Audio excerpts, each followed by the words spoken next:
deemaa jirurraa qabxiiwwan tokko lama sadii qabu qabadhee dhufee dhiyaadhee jira. Qabxiin kiyya ka jalqabaa hawaasni Oromoo Atlaantaadha maal gochuu qabdanii kan jedhu jechuudha.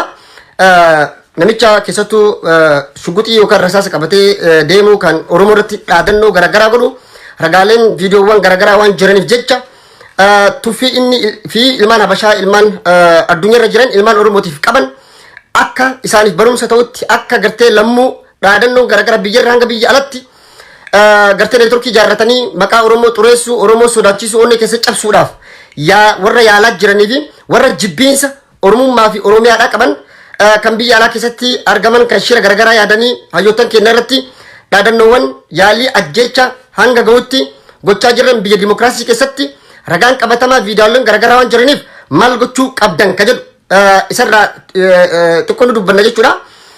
Itti aansee ammoo duula bifa qindaawaa ta'een Oromummaa fi Oromiyaa irratti Finfinnee irraa hanga Diisitti hanga Awurooppaa addunyaa kana hundatti neetworkiiwwan ijaaramee duula ilmaan Oromoo irratti Oromummaa irratti sabboonummaa irratti fi hayyoottan ilmaan Oromoo irratti baname kan gartee arraba jibbaa siyaasattis haa ta'uuti kan sabummaas haa ta'uuti kan Oromummaa ta'uuti lafee keenya cabsaa jiran hanga dubbii lafee nama cabsitu arraba nu arrabsaa jiran kana duubaan kan jiru paartiiwwan biyya amma bulchaa jiran EPP fi warra Izeema akka ta'e isaan akka waan kana qindeessaa jiran jarri kun akka tiimorkiidhaan dalagaa jiran ragaalawwan garaagaraa harkaa qabna isa kan boodatti deebinu ta'a.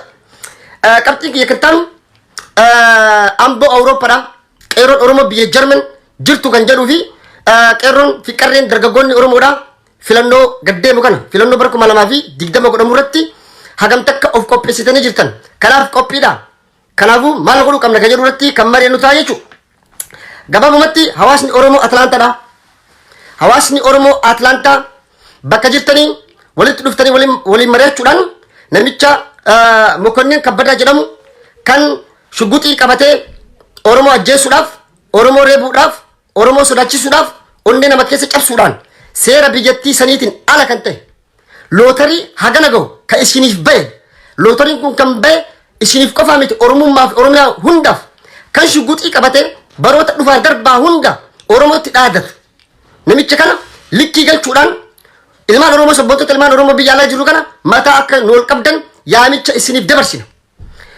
Gochi mucaan kunneen gadda godhee fi dhaadannoowwan laayivii irratti amma dura bahee dubbatu viidiyooleen ragaan hundi ragaalee hedduutu jira jechuudha.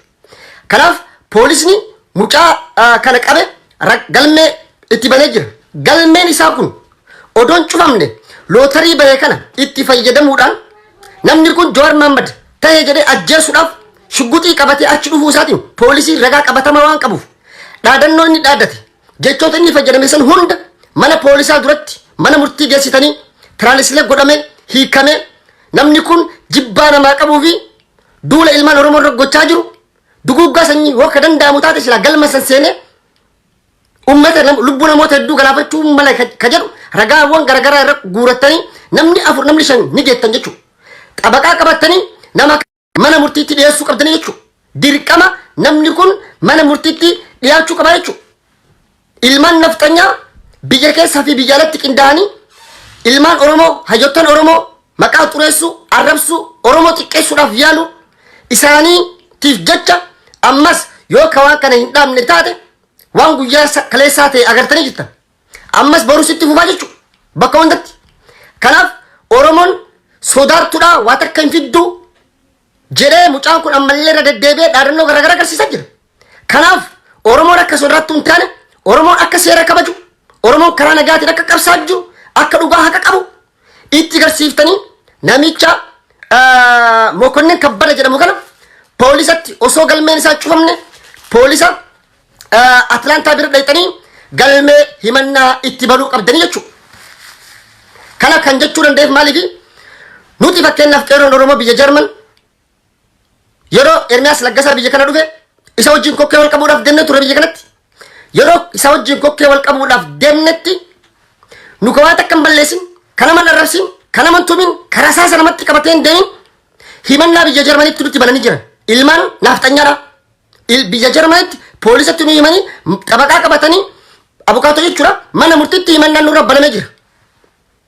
Qeerroo yetabaala budun namni qeerroo jedhame buduniidhaan ijaarame biyya tana keessa waan hin jirreef waan takka nurra godhuu hin danda'an qabsoo keenyarraa himannaa fi sodaan isaan nutti godhaa jiran kun maaliif Oromoon yoo ka Jarman jiru kana amboo tana yoo ka kolaas nu taate Oromoon bakka biraa jirus Nikolaa jedhanii waa jedhaniif jecha duula nurra baranii jiran kun ammoo nu qabsoo keenyarratti qollee duubatti nun deebisu daranuu kan nu jabeessu kan abiilee nutti toruu fi tokkummaa Oromoo sibiila caala jabaate kana daranuu kan jabeessu yoo ta'e malee kanaaf ummanni Oromoodha hawaasni Oromoo Atlaantaa jirtan mucaa Mokonnin Kabbadaa jedhamu san himannaa irratti bantanii seeratti akka dhiyeessitaniif qeerroon biyya Jarman hawaasni Oromoo addunyaa gubbaa jiru isin eegaa jira haala barnoota namaaf ta'uun dhugaa dubbachuudhaaf namoonni hedduun akka keessan nama jechaa jiranitti biyya san keessatti rasaasa qabattee dafaalloo si ajjeesa woo ka jettu taate akka ajjeestee lakkaa'ama yoo xiqqaate waggaa 10 irraa waggaa 15 nama hiisisaa jedhamu gochi inni hojjete sun jechuudha kanaaf hawaasni Oromoo biyya Ameerikaa jirtan biyya Atlaantaa jechuudha nama kana galmee seeratti dhiyeessuu qabdan Oromoo sodaattuudha homaan fiddu jedhee ammallee deddeebi'ee dhaadannoowwan garaagaraa agarsiisaa waan jiruuf jechuudha. Kanatti aansee qabxiin kiyya kan lammaffaa maalidha? Duula ilmaan Oromoo irratti deemaa jiru. Duulli ilmaan Oromoo irratti biyya keessaa fi biyya alatti Ameerikaa fi ardii Awurooppaa keessatti ilmaan nafxanyaatiin warra Gimboo Sabaatii fi deeggartoota Izeemaatii fi Abinii fi warra Baalaadaraa Baala Finfinnee jedhu kana hunda bifa qindaawaa ta'een neetwork ta'anii nurratti hojjechaa jiranii jechuudha. Yoo danda'an Oromoo mataa gaccabsuu yoo danda'an qabsoon Oromoodhaa kana booda pilaan A bira dabarree pilaan B akka galman genne filannoon kun akka nagaan hin milkoofneef duula kana hin jedhamne eegalanii jiran. Duulli san Oromoo irratti eegalan kun arrabsoo garaagaraa waan gartee lafee nama waraan kan nama dallasiisee nus akka jaratti nu dallasiisanii nus akka saba isaanii yookaan ammoo ummata saba Amaaraa kana arrabsinuuf xiiqii jabaa keessa nu galchuudhaaf dhagaan jarri foqqolchaa hin jirre hin jiru jechuudha. Maaliif Izeemaa fi paartiin EPP gocha amma deemaa jiru duula amma biyya alaa kana keessatti deemaa jiru duuban jiranii harka qabanii jechaa jiran hayyoonni Oromoos nuus ragaawwan hedduu qabna jechuudha. Ragaan fakkeenya isinii kennu keessaa tokko maalidha? Hiriir dheengadda magaalaa Finfinnee irratti taallaa qurucca jedhanii fiiginsi magaalaa Finfinnee keessa godhamee ture.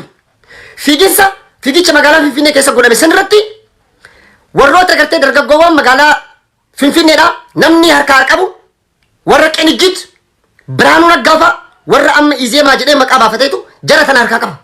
Abiyyillee sirriitti beeka uummanni Oromootii fi hayyoottan Oromoo sirriitti beekan.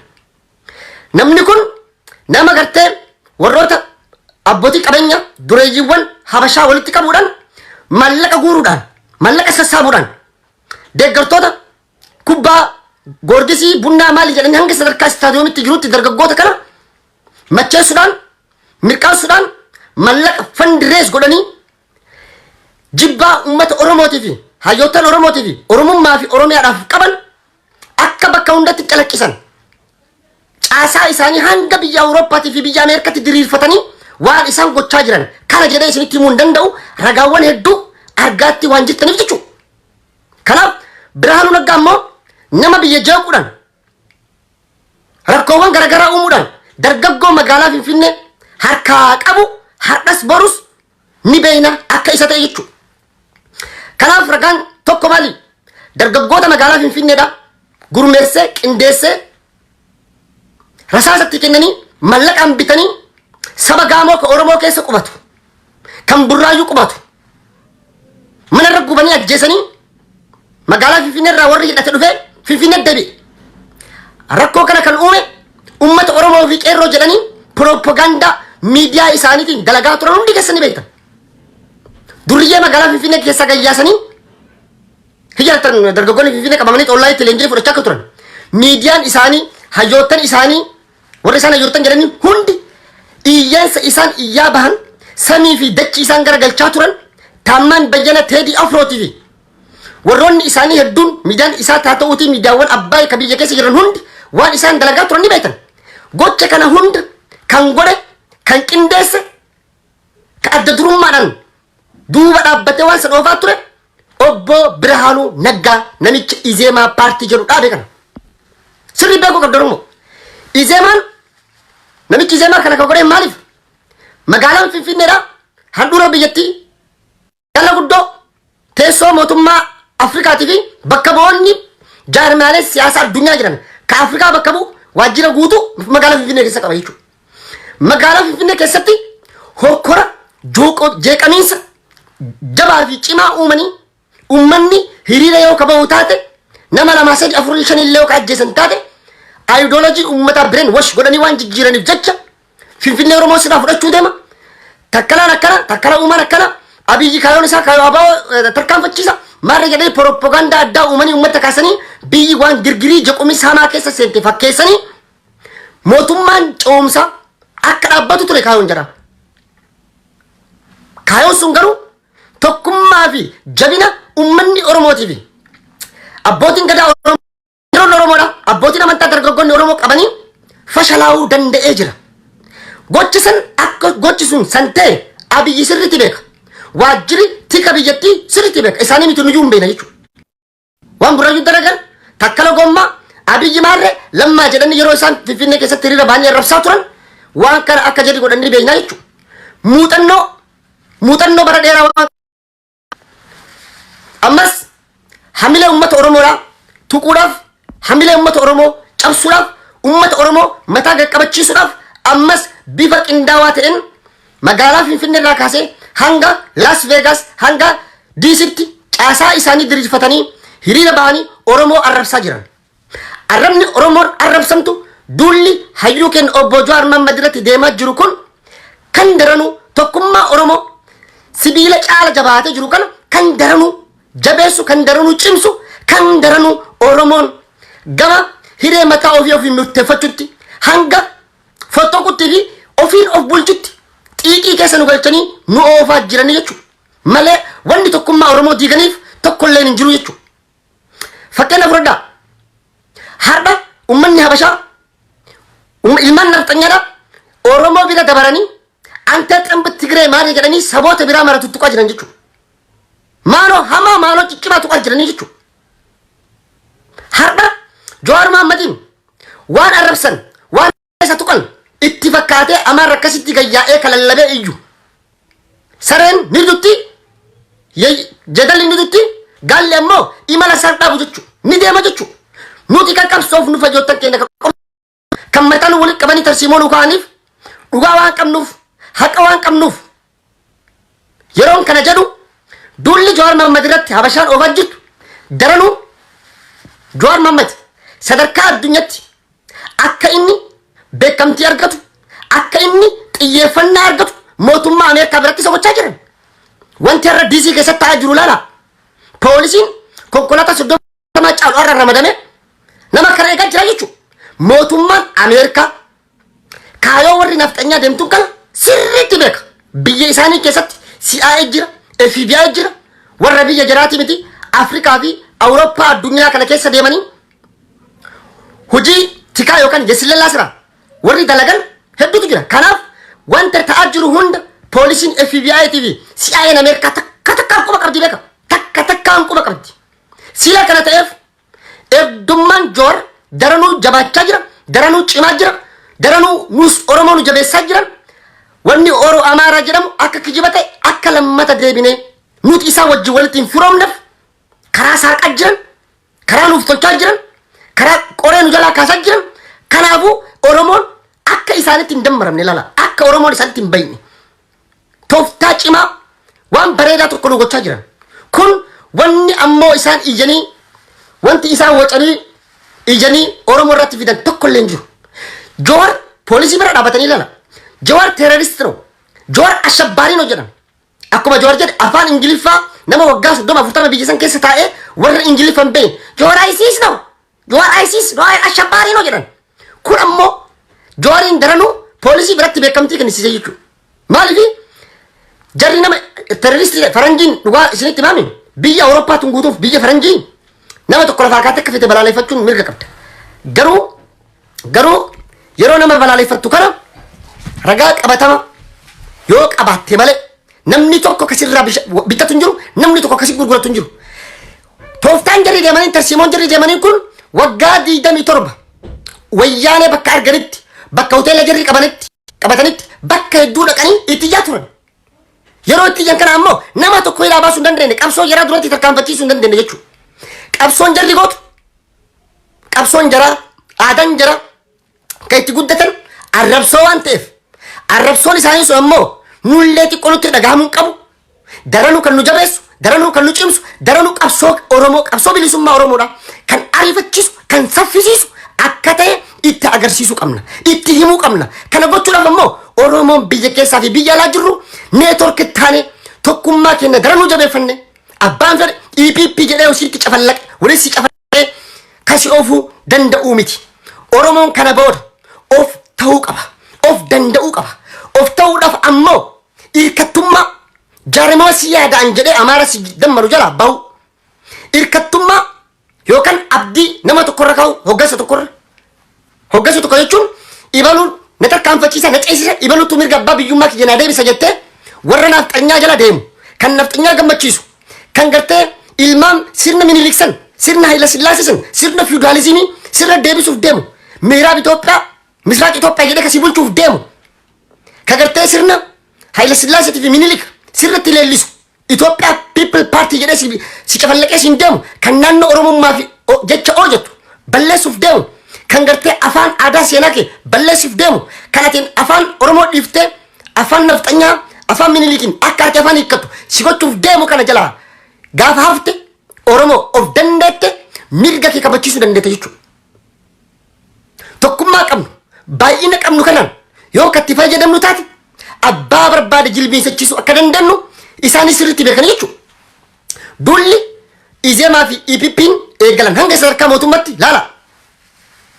Har'a dulli Jawaar Mohaammed deemaa jiru akkanuma lafaa ka'ee isinitti fakkaata. Namni qorra san keessa dhaabatee ka'iyyu akkanaan lafaa ka'eeti. Mee Jawaar maal balleesse? Yakka maal hojjete?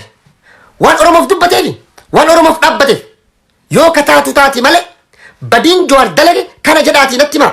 Tokko lammata biyya Itoophiyaa keessatti lubbuun nama tokko yoo kabahu taate Jawaar miti itti gaafatamu. Jawaar nama dhuunfaa tokko kan itti gaafataman fudhatu mootummaa biyya bulchaa jiru Dr. Abiyyi jechuudha. Nafxanyaan dillala warroonni deeggartoonni Izeemaa paartii Izeemaa jennuun kun hagam takka akka harka wal keessa qaban laala. Naatnaa'el Mokonnin faati warroonni biyya alaa kana jiran hundi isaanii EPP yookaan paartii amma haaraa Abiyyi faan uuman kana harka dhahanii deeggaraa jiran harka dhahanii cinaa dhaabbachaa jiran maaf cinaa dhaabbatan kaayoo qaba. Kaayoo isatu Itoophiyaa guddoo Itoophiyaa duriisan ijaaruuf waan deemuuf olaantummaa Amaaraa olaantummaa nafxanyaa olaantummaa ilmaan minilik deebisuudhaaf waan deemuuf sirriitti waan beekaniif jecha gammachuun dhahanii fudhatanii ittiin deemaa jiran. Kanaaf deeggartoonni isaanii hunduu isa deeggaraa jiran Abiyyi cinaa dhaabbatanii jechuudha. Akka wanti kun milkaa'uuf ammoo akka waan Itoophiyaan hundi warri Itoophiyaa sabni Sumaalee Sidaamaan yookaan sablammiin Itoophiyaa keessa jiru hundi akka waan kana fudhatee itti amanee fakkeessanii mootummaa addunyaa mootummaa Ameerikaa mootummaa Awurooppaa agarsiisuudhaaf tooftaan jarri fayyadamaa jiran tooftaa moofaa kan expired ta'e kan yeroon irra dabre kan saba tokko biratti miti nama dhuunfaa hin fudhatamne ideoloojii akkasiitiin deemaa jiranii jechuudha. Kaayoon isaanii Oromoo xiqqeessu, Oromoo laamsheessu, Oromummaa fi Oromiyaan nurraa mulqu qullatti nu hambisanii Oromoon ammas wanjoon gabrummaa nurra fe'amee jilbiinfannee akka gartee baalabbaata dur ciisanyaa sanitti akka isaan bulam hawwan. Zamanni sun dabaree jira. Jaarraa 21 farra jira. Teknooloojiiwwan garaagaraa keessa jiran qora qalbiin sabboonummaa Oromootii fi Oromummaaf Oromiyaa dammaqee akkuma Jawaar jedhe roodmaappii kennan bilisoomni as genne ammallee jedha Jawaar. Keessattuu haasawaa Jawaar gadaa kana Ameerikaa keessa deemee godhaa jiru sirriitti irra deddeebi'aa caqasa. Dubbiin isiniif haa galtu. Nuti ammallee filannootti imalaa jirra. Filannoo deemnu kun plan A plan B keessa jira jechuudha. Plan C immoo maal akka ta'e hin dubbannu jedhe. Plan N wayyaanee kuffisuudha. Plaaniin keenya ka jalqabaa kan qabsoon Oromoodhaa waggoota afran darban keessa godhame jechuudha. Plan N kun galma nuu ga'ee jira. Haala nama gammachiisu haala takkaa baratamee hin beekne kan addunyaa ajaa'ibsiisu kan biyyoota Awurooppaa caala muuxannoo gahaa dandeettii qabuu fi qora qalbii dammaqiinsa uummataa kennaa uummata kakaasuu irratti qora qalbii uummataa dammaqsuu irratti uummanni of baree Oromoon of ta'ee tokkummaa isaatiin kaabaakibbatti kallattii afrinu qabsaa'ee mirga isaa akka eeggatu biyya isaa akka of jalatti deeffatu qabeenya isaa irratti akka abbaa qabeenyaa ta'e abbaa lafaa ta'e buluuf waggoota dhufan qabsoon dalagame qabsoo taphaati miti. Kanaaf pilaan keenya galma gahee har'aan tana warroota biyya jeeqaa jiran warroota oromummaa fi oromoo irratti duulaa jiran warroota jibbiinsa oromoo qaban hunda isaanii har'a hidhaa baasee kan biyya gagalchi qabsoo kenna pilaan kenna jechuudha. Paartiiwwan kenna isaa ta'uutiin paartiiwwan jaraa kan shororkeessitootaan himataman warroota miidiyaawwan garaagaraa namoota hedduun biyya sanitti akka Birhaanuu Naggaa bakka isaan hin jiretti murtiin du'aa itti murtaa'e akka inni biyyatti galu ka godhe wareegama qaalii ilmaan oromoo kafalanii wareegama qaalii qeerroon oromoo kafalee dhiiga fi lafee isaa itti dhangalaasee itti caccabsee saniin biyyatti galanii jechuudha. Pilaan kenna oromoo miti har'a ka bilisa baase nafxanyaa amaara bilisa baase hamma sadarkaa amma jirru kanatti jechuudha. Haalli yeroon amma itti deemaa jirru kunii fi irra jirru kun ilmaan nafxanyaatiif kan tole kan karaa kaa'e kan karaa saaqe jechuudha. Kana hoo akkamitti irra annaa ka jedhu hayyoottan kenna odoon barbaadiin Jawaar Mohaammed gama filannootti deemaa jira jechuudha. Filannootti Jawaar Mohaammed maaliif imala? Maaliif duula filannootii fi hubannoo qoora qalbii surrii uummata oromoo hidhachiisuudhaaf filannoo kanarratti sagaleen oromoodhaa akka hin bittinnoon akka chirichaaroo hin taane akka jumlaa fi tokkoon naannoo oromoo irratti injifannee akkuma kun uummanni sidaamaa irra injifate laa. Uummanni sidaamaa filannoo godheen injifatee jira. Oromiyaa irratti illee oromoo hin shakkiin parsantii 99.99 akka ati injifattu abdii guddaa qabna jechuudha. Akka oromoon injifatu oromoon dhugaa oromoon haqaa akka injifatu jechuudha. Kanaafiyyuu oromiyaa keessatti ilmaan nafxanyaa deebi'anii nurratti mataa kenna koranii mataarraa kan nu qo'aanu bulchan sun zamanni sun dabree jira. Kanaaf Jawaar yeroo filannootti deemu kana pilaan biin kun akka galma gahuuf pilaan bira kun ne jira. Pilaan irratti dhaabbanne oromoon bilisoome jenneen turre nu pilaan dabar oromoon bilisoome jira. Kana booda dinagdeen akkamii guddan akkamii ijaaramna qabeenya keenya irratti akkamii abbaa taanee sochoona jechaa turreni. Har'a ammoo warri Minilik dhufee masaraa san seenee masaraa san marsee gorsaa muummicha ministeeraa ta'uudhaan ayidooloojii isaa jijjiiruudhaan amaanaa uummanni oromoo itti kenne tiim lammaan fuudhee itti dabarse amaanaa uummataa irbuu uummataa kan nyaachise eenyu akka ta'e ni beekna jechuudha. Kanaaf sadarkaan oromoon itti cuqofamaa jiru oromoon itti reebamaa fi hidhamaa jirutu Jawaar xiiqii keessa galchee oromoo hunda kenna nu dallansiise. Jawaar ammaa paartiin dhaabne Jawaar jaarmaa yamaan ijaarranne. Kana booda maal nu godha ka jennu kaayoon Jawaar garuu akkas hin turre. Jawaar Mohaammed kan qabsaa'eef uummata oromoo gabrummaa wayyaalee jala baasuuf achi booda ammoo sirna ittiin guddate kan baroota hedduu ittiin bulaa ture sirna gadaadhaan oromoon akka buluu fi biyya san keessatti saba kamiyyuu ol osoo hin taane saba kamiyyuu gadi osoo hin taane walqixxummaa dimokiraasii sirna federaalizimii mirga sabaa fi sablammummaa irratti ijaarame lafa qabsiisuudhaan hojii irratti oolchuudhaan gama hojiitti hiikuudhaan seerri biyyattii kan fooyya'u fooyya'amee kan keessa haqamee mirgi sabaa fi sablammootaa osoo hin tuqamne gaafiin uummataa deebi'ee biyya san keessatti jalalaa fi tokkummaa fi wal kabajaadhaan akka sabaa fi sablammii fi oromummaa fi oromiyaalleen jiraattu kan qabsaa'aa ture jechuudha. Achi booda yoo uummata kana fuudhee ka galmaan ga'u taate barnoota kiyyatti deebi'aa jechaa ture Jawaar. Waan qaamaan beeknu waan afaan isaa irraa dhageenye jechuudha. Garuu haalli amma itti deemaa jiran kan oromummaa fi oromiyaa fi jecha jettu balleessitu waan taateef jecha har'a Jawaar dhiibbaa uummataatii fi dhiibbaa sirni Minilik masaraa keessaan bombii jarri nuti darban tana fashalsuudhaaf akka nutti hin dhoone akka gara oromootti hin dhoone akka gara biraatti dhootu gochuudhaaf pilaan B lafaa qabnaa jechuudha. Pilaan B nuti itti deemnu kun filannoodha jechuudha. Yaa ilmaan oromoo Jawaar kan filannootti deemuuf xiiqii wantoota amma dura sinii fi mee kana hundatu isa keessatti sammuu isaa keessatti gaafii itti ta'uudhaan uummanni kun ammas dukkana cillimoo sanitti deebi'aa waan jiruuf ifa amma argine kan nu jalaa dhabamsiisuudhaaf shirri dalagamaa jiru barattoonni oromoo hidhamaa jiran hayyoottan oromoo dorsifamaa jiran shororkeeffamaa jiran hanga hayyoottan warra paartii ODP biyya bulchaa jiru keessa sabboontota jiran hunda isaaniidha. Sabboontota paartii ODP keessa jiru shororkeessuu sodaachisuu onnee keessa cabsuu kaayoo Minilik kana galmaan gahu ka dura dhaabbate kararraa maqsuu ajjisiin ajjeesanii fixna jedhanii sodaachisaa akka jiran waan quba qabuuf waan irra ga'eef jecha sagaleen uummata Oromoo kun akka na tamne sagaleen uummata Oromoo kun akka gartee dukkanatti nu noofne ifatti akka nu baasuuf pilaan B lafa kaa'amee jechuudha. Pilaan B kun filannoodha. Kanaaf qeerroon Oromoodha, qarreen Oromoodha, dargaggoon Oromoodha kan umriin kee waggaa 18 ol ta'e hundi kan biyya keessa nu daawwachaa jirtan kan biyya alaa jirtan obboleewwan keessanii bilbilaa yoo kan mallaqni illee barbaachisu taate mallaqa illee ergaafi. Kun qabsoodha beeka. Qabsoo jabaa, qabsoo guddaa wareegama nuun kafalchiisne nu dura jira jechuudha.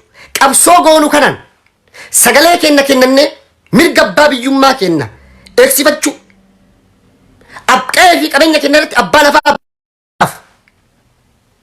mirga kennaa fi qabsoo kenna bakka irraa nu maqsanitti deebisuudhaaf Oromoon sagalee takka bakka takka ol ka'ee sagalee darbatee miliyoonaan kan lakkaa'amu Oromoon qofti miliyoonni 30 filuun danda'a yeroo ammaan kana.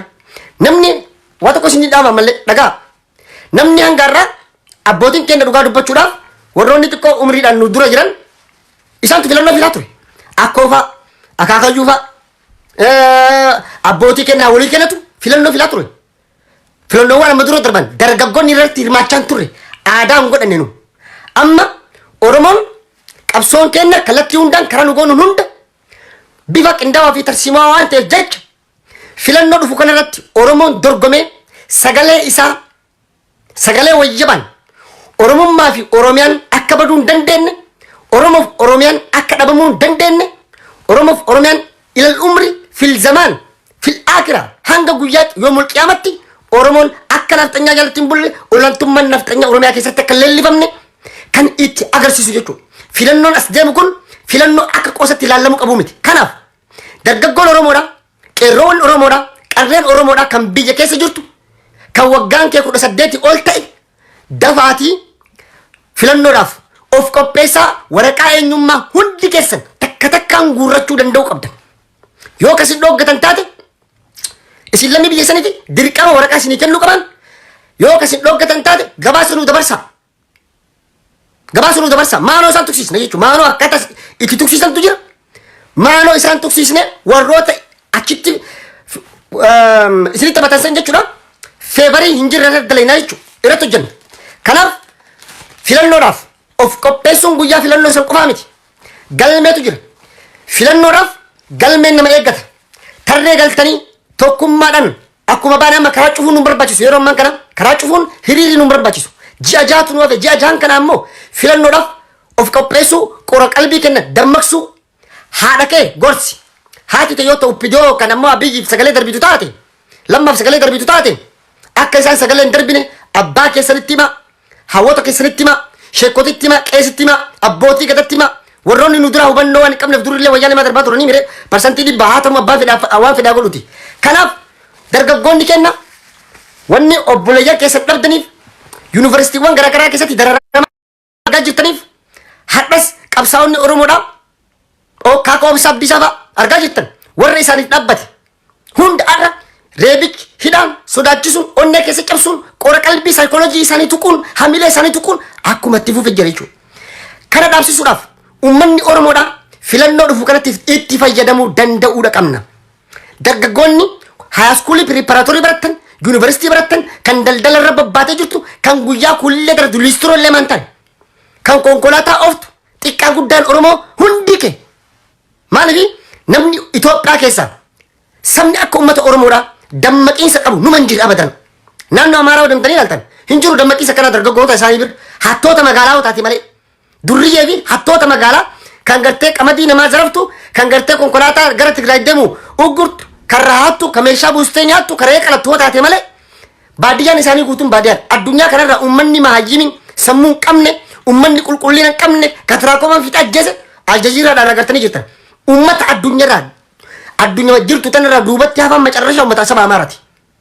Kanaaf Oromoon dammaqiinsa qabdu kana jabeeffattee daranuu filannoo dhufuratti of qopheessitee qeerroo fi qarreen Oromoodhaaf gaafii mirga abbaa biyyummaa kee eegsifachuu bakkarraa dhuftetti bakka waggaa irraa turteessaaf sagalee kennachuu qabda. Korojoo kee eeggachuu qabda. Waardiyyaatti taatee jala buluu qabda. Ajjabdee wajjin hanga boordii filannoo bakka inni deemee lakkaamutti jala deemuu qabda jechuudha. Filannoo kana eenyu filanna kan jedhuuf kan waliin laallu ta'a. Akka Jowaar jedhutti jaarmaalee siyaasaa Oromoo hundi EPP maaliif arra nuti OPDO fuutee Amaaratti nu baqsaa jirtimi warra nu jibbu warra gartee Oromummaaf Oromiyaa arguu hin dandeenye warra gartee hajoottan Oromoo arguu hin dandeenye warroota nu arrabsan kan gartee nu xiqqeessuuf yaalan kana hunda wajjin kan waliin nu dammare Oromoon maaf walitti hin dammaramne ka jedhu Jowaar dubbachaa ture. Har'a gaayaa sigaaraa walii kenna ni jedhami hagas takka walitti dhufeenyi jiraami.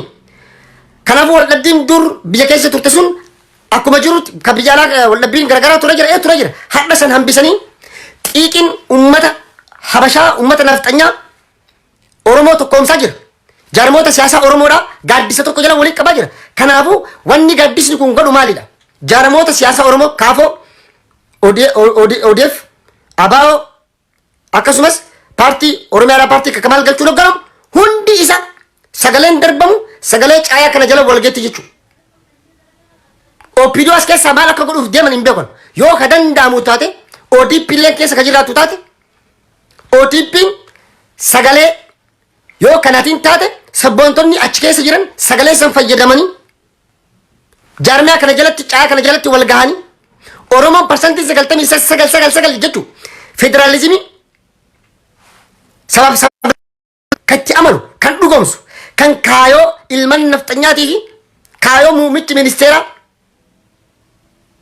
Dr. Abiy deemuun kana fashalsu kan EPP nu caballaqna kan xuruu Oromoo ሆነ መለስ jedhee bara xuruu Oromoo ሆነ Itoophiyaa mi'ooti ilaalla jedhe Oromoo bareedaa sabboonaa ta'ee Itoophiyaa ta'uu hin danda'a kan jedhu kan itti dhugoomsuun kan itti garsiisnu ta'uu qaba jechuudha. Uummanni Oromoo kanaaf wal dammaqsuun wal yaadachiisuun wal gorsuun nu barbaachisa. Kanaaf filannoodhaaf of qopheessaa. Filannoodhaaf ka'aatii sagalee keessan kenna. Yeroon filannoo galmee qaba. Galmeen guyyaa haganarraa haga guyyaa kanaa jedhaniimi Oromoon hundi gabbaatee galmaa'uu qabda. Kan mattaa'uu kan qabne aayidii fudhadhu. Kan gartee godin addaa sabbataa burraayyuu fa'aa jiraatan aayidii magaalaa Finfinnee deemaa sagalee keessan achi kenna magaalaa Finfinneetti. Burraayyuu dhiisati Finfinnee irra deemaati aayidii achi fudhadhaati sagalee kenna. Oromoon achi keessa jirtan hundi aayidii magaalaa Finfinnee san fudhatanii hojjettoonni mootummaas sabboontonni Oromoodhaa sagalee uummata Oromoodhaa bakka tokkotti fiduudhaaf yeroo kamuu caala yeroon isin qabsooftan yeroon isin wal dammaqsitan yeroon isaa ammaa jechuudha. Kanaaf filannoo dhufuurratti seenaa jabaa seenaa gaarii hojjechuu qabnaa jechuudha. Kana isin jedha. Qabxiin keessa sadaffaa maali?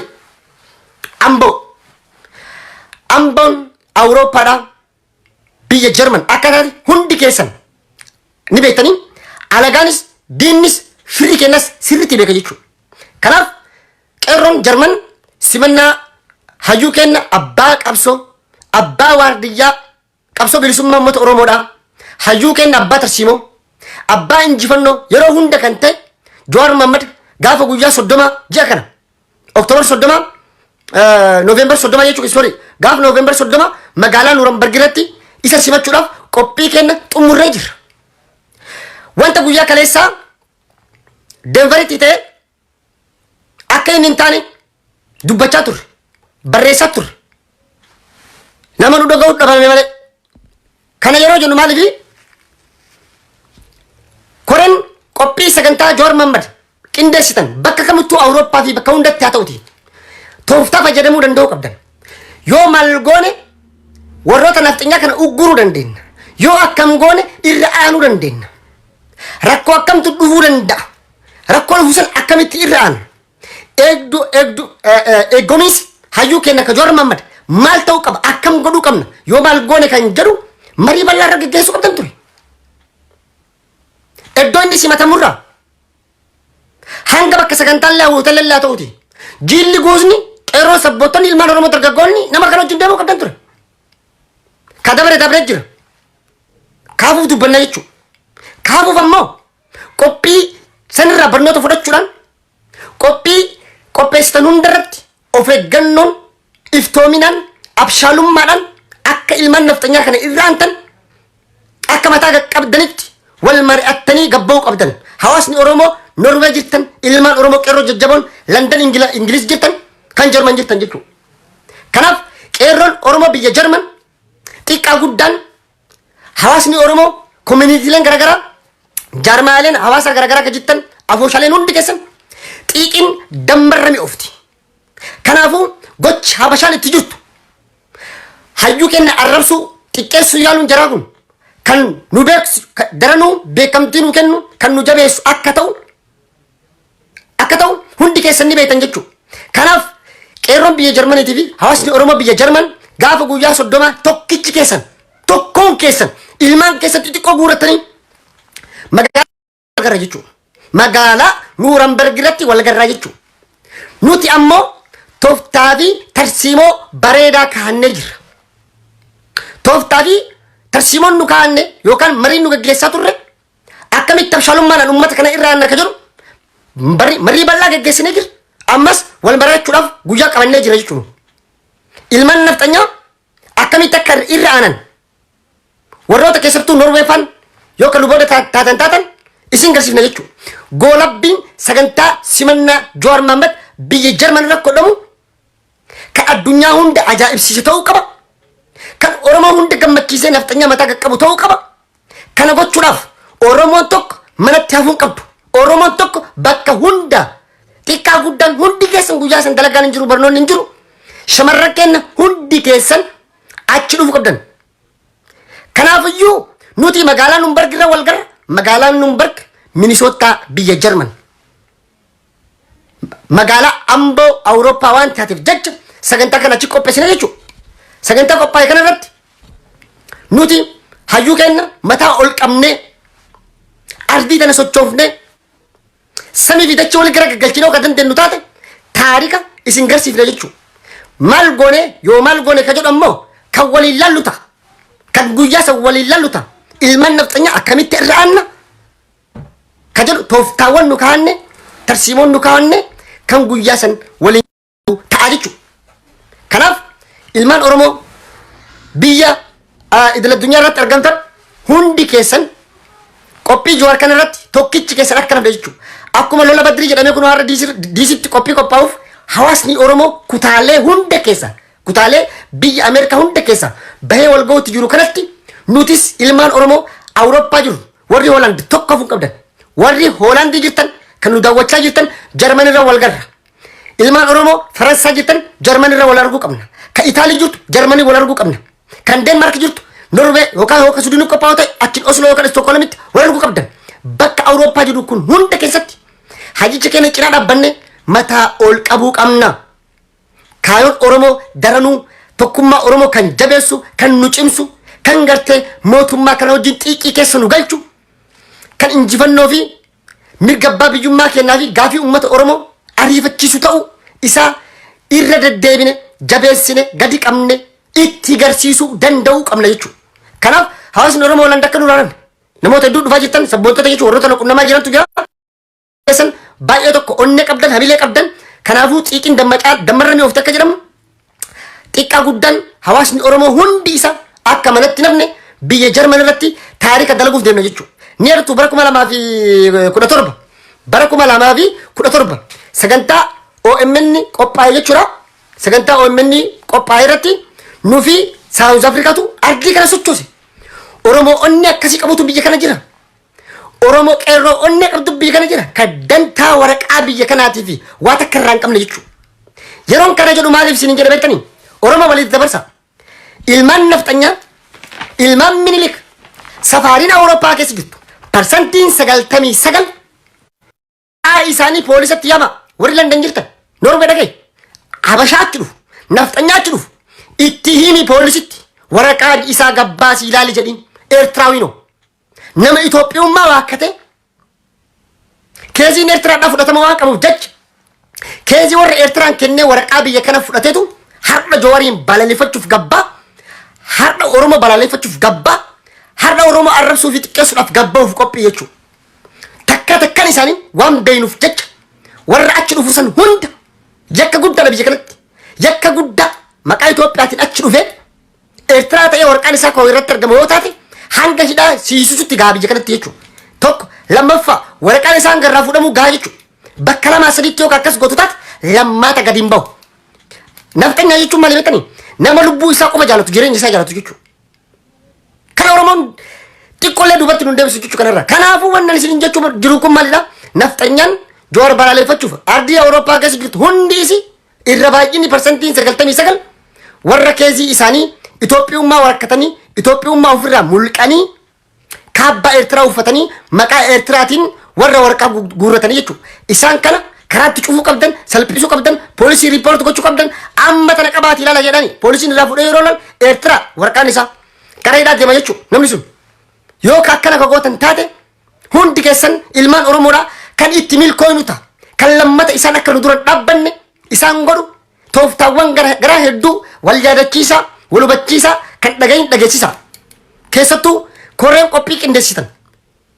Bakka hundatti poolisatti riipoortii godhaa guyyaa akkanaa sagantaa bakka akkana qabna jedha.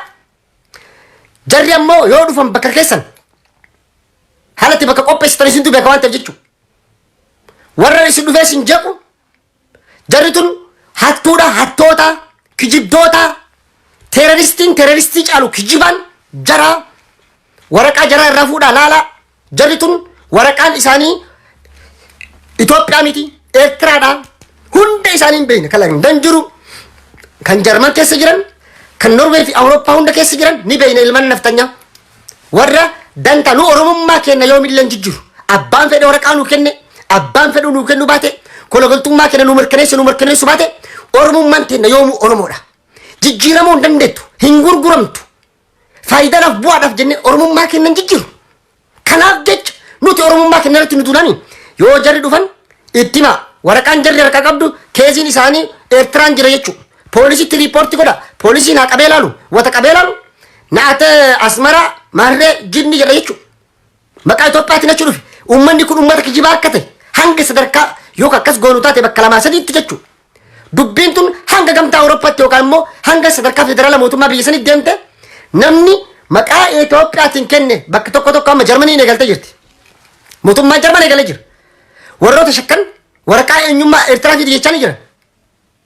Eertiraa irraa jechuudha. Eertiraa ta'uu kee fi Finfinnee bara Itoophiyaadha. Durriyyee bara hattuu biyyaa zaraafee biyyaa bahe kan kijibee asii waraqaa fudhatu. Kan bu'aadhaaf bololu. Dantaa Itoophiyaa fi wata kan qabne isa kanatu biyya Awurooppaa kana keessa guute jechuudha. Isaan kana salphisuu qabnaa mataa qaqqabuu qabnaa jechuudha.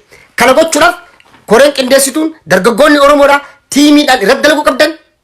Nageenyi Jowaar jabaatee cimee eegamuu qaba. Cimuu qaba.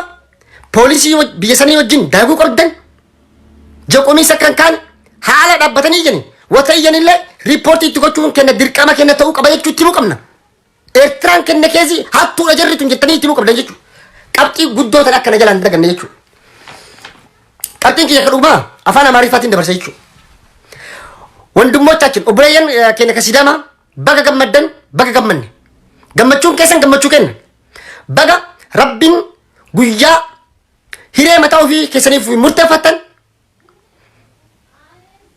guyyaa gartee mataa keessan ilmaan keessaniin bultan kan qabeenya keessan irratti abbaa taatan abbaa lafaa abbaa biyyaa abbaa hawaasaa magaalaa bareedduu san taatan kan teessumni mootummaa keessaniitiif caffee mootummaa keessanii achi ta'e baga Rabbiin isin godhe kanaanis baga isin ga'e isinin jechuu barbaada. በአማርኛ ነው መልእክት የማስተላልፈው።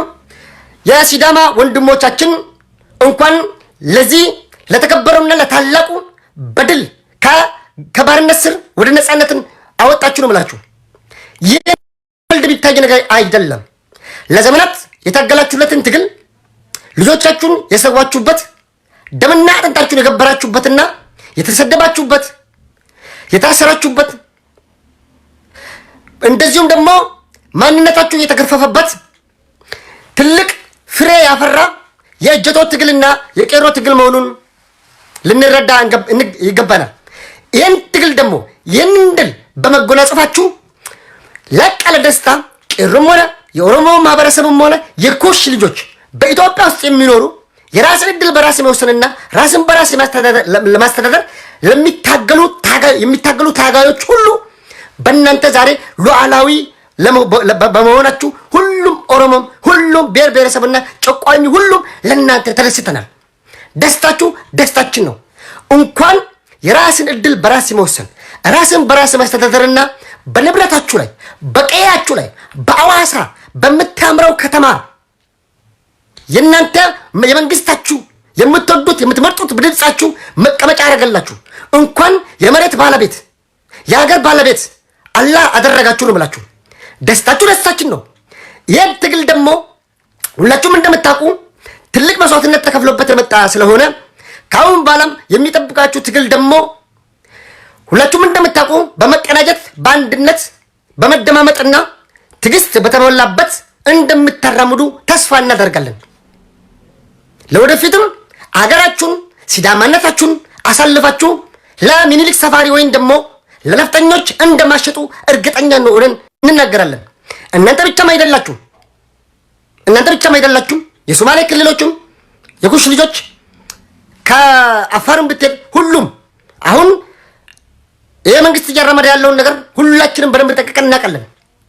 ሲዳማነትን ለማጥፋት አንተ ክልል በምትሆንበት ሰዓት አመት ሳይሞላክ ክልልነትን ሊነጥቁ ነፃነትህን እያወጡ ያሉትን ፕላን ክልል ላይ በራስ ቋንቋ እንዳትማር ራስን እንዳታስተዳድር የራስን ዕድል በራስ እንዳትወስን እያደረጉ ያሉትን ነገር ሁሉ እያያችሁ በመሆናችሁ ስለዚህ ከኦሮሞ ህዝብ ጎን በመቆም ነፃነታችሁን እንዳወጃችሁ ሁሉ የሚቀጥለውም ትግል ለሚመጣው ምርጫ ሁላችንም ተዘጋጅተን በአንድነት በመደማመጥ ልምድ በመወራረስ ሐሳብን በመለዋወጥ በመቀያየር የነፍጠኛን ስርዓት እንደገረሰስ ነው ሁሉ አሁንም የነሱ አስተሳሰብ አይዲዮሎጂያቸውን ለመስበር ነፍጠኝነት ዳግመኛ ነፍስ ዘርቶ እንዳያሰራራ ለምን ይሄ መንግስት ዘር ነፍስ እየዘራባቸው ስለሆነ እኛ ደግሞ የነሱን አይዲዮሎጂ የነሱን አስተሳሰብና አመለካከት መስበር ስላለብን ሁላችሁም እጀቶም ቄሮም ሲዳማም ኦሮሞም እያንዳንዱ የሚወለደውን ትውልድ ሁሉ በሲዳማነት ጸንሰ በሲዳማነት ቀርሰ የሲዳማን ታሪክ አላብሰው ልታሳድገው ይገባል። ልጅን ኦሮሞም እንደዛ እያሳደገን ነው እዚህ ድረስ ነው። እናንተም እንደዛ አርጋችሁ ነው እዚህ ደረሳችሁት። ይሄ ትውልድ ይሄ መንግስት ይሄን ሁሉ አዛርጎ ይሄን ሁሉ ያልቻለውን የሚመጣው ትውልድ ደግሞ ምን ይሆናል ብላችሁ ታስባላችሁ? ሐስቡ። አባቶቻችን አያቶቻችን በግድ በቋንቋቸው አትማሩ በቋንቋቸው በቲቪ አይተላለፍም እየተባለ በራዲዮ የእናንተ ድምጽ ከተላለፈ ራዲዮ ይሰበራል ቲቪው ይበላሻል በሚባልበት ዘመን ሁሉ የሲዳማና የኦሮሞን ታጋዮችና ህብረተሰብን በመጮቆን በማሰር በመግደል በማስፈራራት ከሀገር በማስወጣት ስንት ነገር ሲሰሩ ነበር ከዚህ በፊት ደርግም ይሁን ኃይለ ሥላሴ ምኒልክም ይሁን። ዛሬ ግን ያንን ሁሉ አልፈን ነው እዚህ ደረስ ነው። አባቶቻችን እኮ በሲዳማ ቋንቋ ተጸንሶ ቢያድጉም ወይ ደግሞ እንዳሁኑ ዘመን ቢሆን የአሁኑ ቄሮ ጄኔሬሽን ወይ ደግሞ የቁቤ ትውልድ አሁን ያለው ትውልድ የዛሬ 50 ዓመት ቢኖር እኮ ዛሬ ሀገራችን ከአውሮፓ እኩል በኢኮኖሚ በዲሞክራሲ ደርሰን ነበር። የትውልድ ምን አይነት መንግስት መፍጠር እንዳለበት ጠንቅቆ ያውቃል። አህዳዊ ስርዓትን እንቃወማለን። አህዳዊ ስርዓትን እናወግዛለን። አህዳዊ ስርዓትን አንፈልግም። ጥሩ ኦሮሞ ሆኜ ጥሩ ሲዳማ ሆኜ ኢትዮጵያ መሆን እችላለሁ። አይ ቀለምህ አላማረኝም ብለው የሚገፉ ከሆነ ደግሞ እኛም የራሳችንን እድል ለመወሰን አብረን በጋራ አገራችንን መስርተን ኩሽላንድ ብለን ለመኖር ከምን ጊዜውም በላይ ዝግጁ ነን። ስለዚህ ለጭንቅላታችሁም ለልባችሁም መንገር አለባችሁ። እነዚህ ሰዎች የማያርፉ ከሆነ እንደዚሁ የሚቀጥሉ ከሆነ የራሳችንን አገር ከመገንባት ወደኋላ ሊመልሱ አይችሉም። የራሳችንን አገር የኩሽላንድን ለመመስረት ለመገንባት የሚያስችለን አቅም የሚያስችሉን ምሁራኖች የሚያስችሉን ወጣቶች የሃይማኖት አባቶችና የገዳ ስርዓትና እንደዚሁም የጨምበላላን አመራሮች አሉ። ለዚህም ሁሌም ዝግጁ ነን። ለምን አንድ ሰው በሰላም መኖር ካልቻለ በሰላም ወጥቶ ሰርቶ ነግዶ መግባት ካልቻለ ባልና ሚስት ይፋታሉ እኮ። ለምንድን ነው ሪፈረንደም የተቀመጠው? በዓለም ሕግ ላይ በሁሉም ሀገር ኮንስቲቱሽን ወይም ደግሞ ሕገ መንግስት ላይ አለ። አንተ በሰላም የምትኖር ከሆነ የምትሄድበት ምክንያት የለም። አንተ በንብረት ላይ በመሬት ላይ የመሬት ባለቤት ሆነ በሀገር ላይ ባለ ሀገር ሆነ ከኖርክ የማንንም መብት ሳነካ ማንም ሰው መጥቶ አንተ ውስጥ መኖር ይችላል። አንተ ውስጥ መነገድ ይችላል። ቤተሰብ ማፍራት ይችላል፣ መማር ይችላል። ነገር ግን መጥቶ መሬት የከተማ ያንተ አይደለም፣ አንተ ክልል የለህም፣ አንተ ሲዳማ አይደለም፣ መጤነ ከህንዱ ቀንስ ነው መጣው ወይ ደግሞ ከአንጭቆሮ ነው መጣው ከሰማይ ነው ወረድክ የሚል ከመጣ ደግሞ ልክ ልኩን ነግረው ተከባብረን እንኖራለን ተወለ አይ ተከባብረን እንኖርም እኔ ሁል ጊዜም ያንተ የበላይ ነኝ አንተ የኔ የበላይ ከሆነ ሁልሽም ተዘጋጅተሽ የራስሽን እድል አሁን እንደወሰንሽ ሁሉ ሉዓላዊ ሀገር ለመሆን በቂ ናችሁ። አውሮፓ ላይ እኮ ብታዩ 500,000 የሚሆን ህዝብ ሀገር አለው። የራሱ ሉዓላዊ የሆነ መንግስት በኢኮኖሚ በሁሉም ነገር ራሱን ችሎ ይኖራል። አሁን እኮ ስዊዘርላንድ ብትሄዱ እኮ ሆላንድ እዚህ ኦስትሪያ 5-6 ሚሊዮን የሚሆን ህዝብ ነው። ዓለም ላይ ዛሬ ተጽዕኖ ፈጣሪ ተብለው የሚታወቁት ሲዳማ ከነዚህ ህዝብ አያንስም። ስለዚህ እንኳን ለዚህ ለታላቅና ለድል ቀን እንኳን በሰላም አደረሳችሁ። የእናንተ ደስታ ደስታችን ነው። እጀቶ እንኳን ደስ አላችሁ። እንኳን ለታገላችሁለትን ዓላማ አባቶቻችሁና የእናንተ ጀግኖች የተሰውለትን ዓላማ ከግብ ለማድረስ አንድ እርምጃ ወደፊት ለመራመድ አበቃችሁ። አሁን ደግሞ ሁለተኛ እርምጃ ለመራመድ ደግሞ ብዙ ሚቀራችሁ አለ። እሱን ደግሞ በመመካከር በመወያየት በመደማመጥ ችግሮችን በመፍታት በጋራ እናንተ አካባቢ ውስጥ የሃይማኖት ግጭቶችንና እንደዚሁም ሰላምን ሊያውኩ የሚችሉ እንቅስቃሴዎች ሊፈጠሩ ይችላሉ። ይሄንን የሚፈጥሩት ደግሞ ክልልን የማይፈልጉ ኃይሎች አሉ፣ አህዳዊ ስርዓት የሚፈልጉት።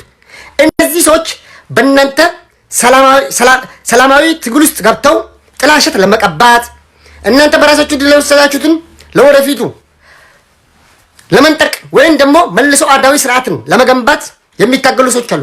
የሃይማኖት ግጭቶችን በመፍጠር ከብሔር ብሔረሰቦች ጋር ከደቡቦች ጋር አጋጭቷችሁ የፖለቲካን ትርፍ ለማግኘት የሚንቀሳቀሱ ኃይሎች አሉ። እነዚህን ሁሉ መከታችሁ በልጣችሁ ልትገኙ ይገባል።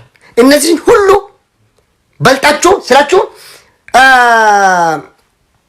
በመደማመጥ በትዕግስት በተሟላበት ፍጹም ሰላማዊ በሆነ መንገድ ማንነትን ሊነጥቅና ከሰው ከሃይማኖት ከብሔር ጋር ሊያጋጭ የመጣውን ሁሉ በመመካከር በመደማመጥ ልታልፎ ይገባል። ትግል ግብ እስኪደርስ ድረስ ማንም ሰው መጥቶ የሚበጠብጥ ካለ እንዳታስተናግድ፣ ቦታ እንዳሰጠው፣ እንዳታዳምጠው፣ እንዳስመው። ይህ ደግሞ እኔ ወንድማችሁ የማስተላልፍላችሁ መልእክት ነው። ስለዚህ የሲዳማ ህዝብ የታገላችሁለትን ዓላማ እንኳን ፍሬውን አያችሁ፣ እንኳን አንድ እርምጃ ወደፊት ተራመዳችሁ። ከዚህ በኋላም የሚቀጥሉ ትልቅ ትዕግስት የሚጠይቁ ትግሎች ይጠብቃችኋል። እሱንም ስኬታማ እንድትሆኑ ወይም ደግሞ ከግብ እንድትደርሱ ማለት ነው። ትዕግስት ያስፈልጋል፣ ምክክር ያስፈልጋል።